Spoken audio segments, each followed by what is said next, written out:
I'm very passionate about the language that we use around all of this, because I want to normalize some of the states that we move towards. And I know we can get stuck in them, right? I know we can get stuck in these states. Again, I think, though, that is information, right? Your nervous system is giving you information. Your embodied system is giving you information, whether it's coming through thoughts, felt experiences, emotions, right? I know we have patterns. We have patterns, responses to all of it. I know we have pattern narratives and stories to all of it. I know we have pattern ways in which we make sense out of it. I know that we all have deep imprints about how the meaning that we prescribe to it and what it means about me as a person. I know we're all in that. And it looks different for everybody, but at the same time, there's something very familiar and similar to it all, right? The fact that at the end of the day, if we break this all down, how we're making sense out of our discomforts, the things that aren't going well, because we don't always pay attention to how we make sense out of the things that are going well.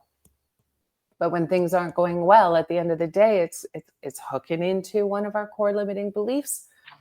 It's usually generally the same one. And those limiting beliefs, I believe, I would call it like psychological warfare. Because when we believe them, we're fighting our own existence, and we're at war with ourselves. When we believe those limiting beliefs about ourselves, right? Like mine being, I'm incompetent, I'm bad, right? So if I'm incompetent, what do I need to do? Prove that I'm competent. Well, what does that mean? 8 years of university, 8 years of external midwifery studies, right? 5 businesses. Like, can I do more? Like this is all in response to proving to who?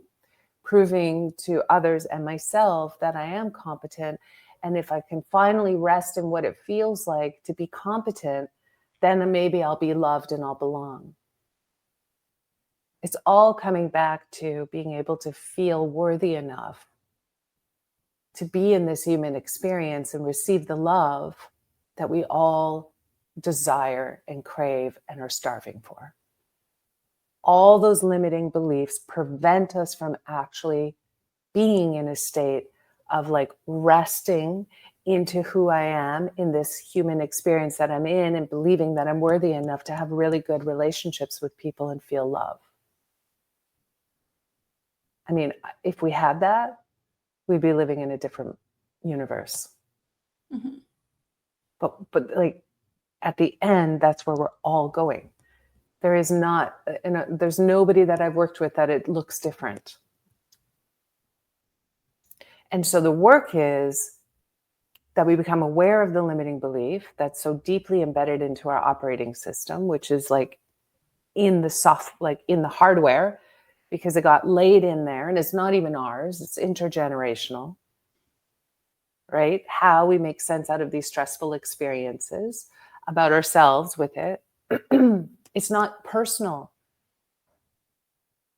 It's definitely something that's been like going down the highway of your genealogy. So basically, this is the work, is every time if we can get to the root of what it is that we're telling ourselves about ourselves in that experience, and we can turn it around, which is why Joe Dispenza's work has fascinated me, because it's a guided process that allows you to get into that altered state of consciousness so you can rewire and put your attention towards what's more true. And more true allows you to then feel into what would my life feel like if I existed from that place. And nobody's going to do it for us. There is nothing outside of us that's going to make it better for us if we're looking outside of ourselves. It's like we have to realize that I'm responsible to look within inside of myself to shift how I'm relating to this world. I can't wait for the world to shift for me.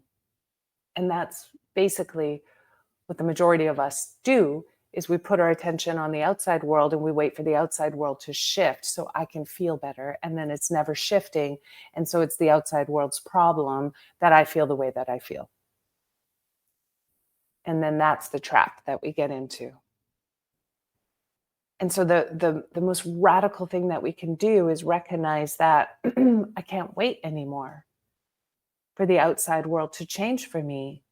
That even though things are really hard and shitty and, you know, uncomfortable and risky and all the things, all the reasons why we can argue that I can't take my attention off the outside world and put my attention on the inside world.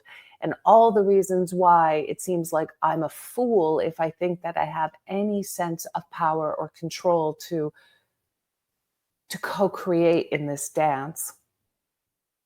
The radical kind of choice is to do it anyways.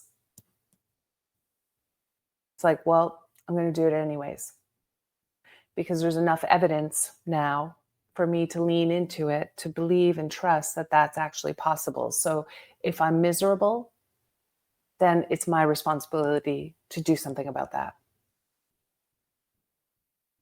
And if I don't like how I'm experiencing my life, it's my responsibility to do something about that internally first and foremost.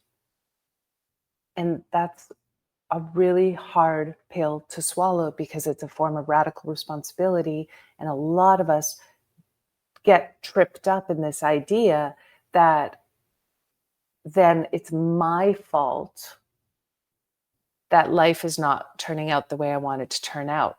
So then we get, if we take that concept that I just laid out and we take it to heart, sometimes the response to that is more self-blame, right? I noticed it's like, well, if I'm no longer putting the blame on the outside world because I've removed my attention from what's wrong with the outside world, well, then I have to find something wrong. And the thing that's wrong is me. And for those of us, because I've lived here for a long time, and those of us who then really anchor in and believe that, then we become quite miserable because we're the ones who are always failing, right? Like, well, clearly I'm the one always failing. I can't do this right. And it just kind of it loops in, it provides evidence for those limiting beliefs. So we have to step outside of the blame game.